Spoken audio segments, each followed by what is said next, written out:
Mes camarades, je suis mandaté par le syndicat de Point P des camarades du bâtiment des Côtes d'Armor, mais aussi par le SGP FO Police, et puis par d'autres syndicats. Donc certains vont voter le rapport d'activité et d'autres non. Mais je ne suis pas là pour vous donner tous les détails. Ce qui est important, c'est que d'abord, je vous salue fraternellement, tous, parce que la CGT Force ouvrière fait un très beau congrès, mes camarades. Deuxièmement, pour faire un beau congrès, il faut de la discussion, il faut du débat. Et le débat, mes camarades, il est facile, puisque la Troïka et les banquiers nous enlèvent toute possibilité aujourd'hui de faire valoir notre simple dignité. C'est là le centre du débat, mes camarades, et c'est là qu'il faut arrêter tous ceux qui sont subsidiaires de la Troïka. Et je cite le gouvernement actuel comme ses prédécesseurs. Et il y a un petit vent de Grèce, mes camarades, qui vient réchauffer aujourd'hui l'Espagne et qui, j'espère demain, viendra nous réchauffer aussi ici.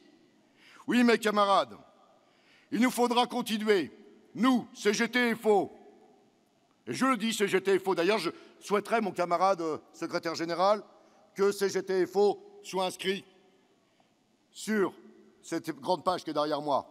Oui, il nous faut, nous, CGT FO, syndicats libres et indépendants, que nous nous plions à aucun appel de Bell qui voudrait, au nom de prétexte de nous financer d'une façon X ou Y, nous intégrer dans un système de cogestion tel que le souhaite la CGT et tous ceux qui prônent cette logique de doctrine sociale, d'intégration des syndicats et du corporatisme.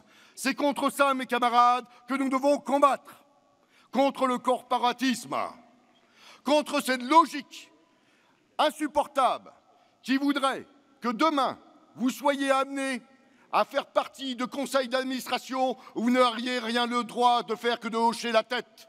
Non, mes camarades, gardons le syndicalisme libre et indépendant.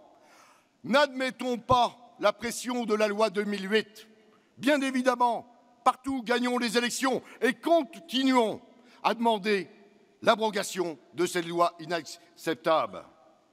Mes camarades, ce matin, un copain nous a dit que dans la situation individuelle dans laquelle était le salarié, il arrivait dans sa plus triste situation par rapport au monde du travail. Je suis bien d'accord avec lui. Le contrat de travail n'est pas léonien. Le patron a le pouvoir.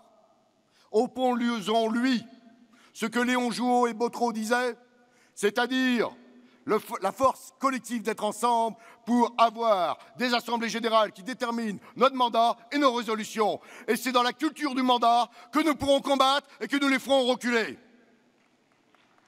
Cette notion de lutte de classe, mes camarades, nous appartient. Quelquefois, on me dit que ça fait peur quand je dis le mot lutte de classe. Mais il y a les banquiers qui ont bien compris.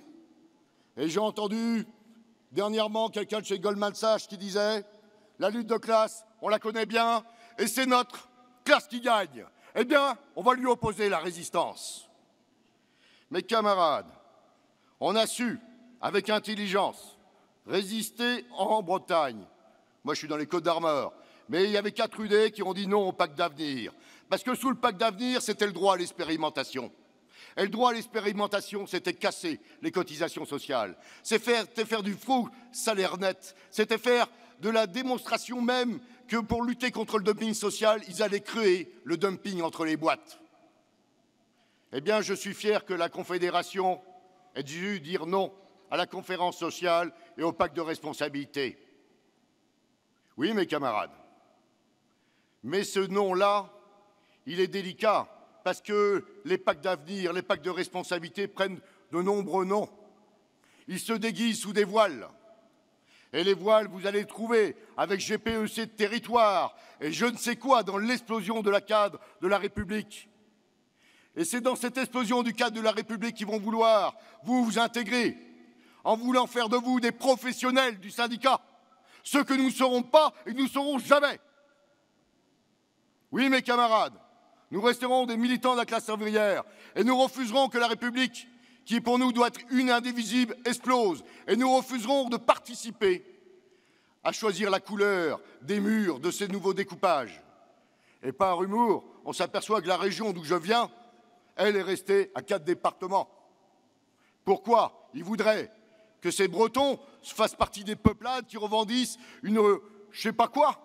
Moi, mes camarades, je suis un syndicaliste internationaliste et je revendique complètement le syndicalisme internationaliste dans lequel la CGT-FO s'était inscrite. Mais avec le L de libre, c'est-à-dire le CISL tel qu'elle existait et tel que Bergeron avait participé à la construire, et Bautreau avant. Mes camarades, le message est simple. Nous devons dire, ensemble, quelles que soient nos différences, non aux empaquetés. Nous devons tous, mes camarades, nous poser une question simple, c'est-à-dire celle de la question avec nos syndicats de la grève générale interprofessionnelle. Mes camarades, je salue ceux qui sont décédés dans l'histoire de Charlie. Et pour certains, comme ils le savent, j'en connaissais quelques-uns. Eh bien, cela dit, c'est individuellement que j'ai pris ma décision et que j'ai expliqué, par un petit mot au bureau confédéral, que j'appréciais que tous les membres du bureau confédéral participent à cette action, mais que j'aurais préféré que ce ne soit pas le bureau confédéral qui nous y invite, mais tous individuellement. Pourquoi? Parce que l'union nationale, mes camarades, c'est le pacte social. Et jamais la CGT-FO ne glissera dans l'union nationale, quel qu'il soit. C'est ainsi, mes camarades, que nous lutterons contre l'austérité et que nous ferons l'abondance pour la classe ouvrière. Et je vais le dire, pour conclure mes propos, vive la sociale, à bas la calotte et vive la CGT-FO.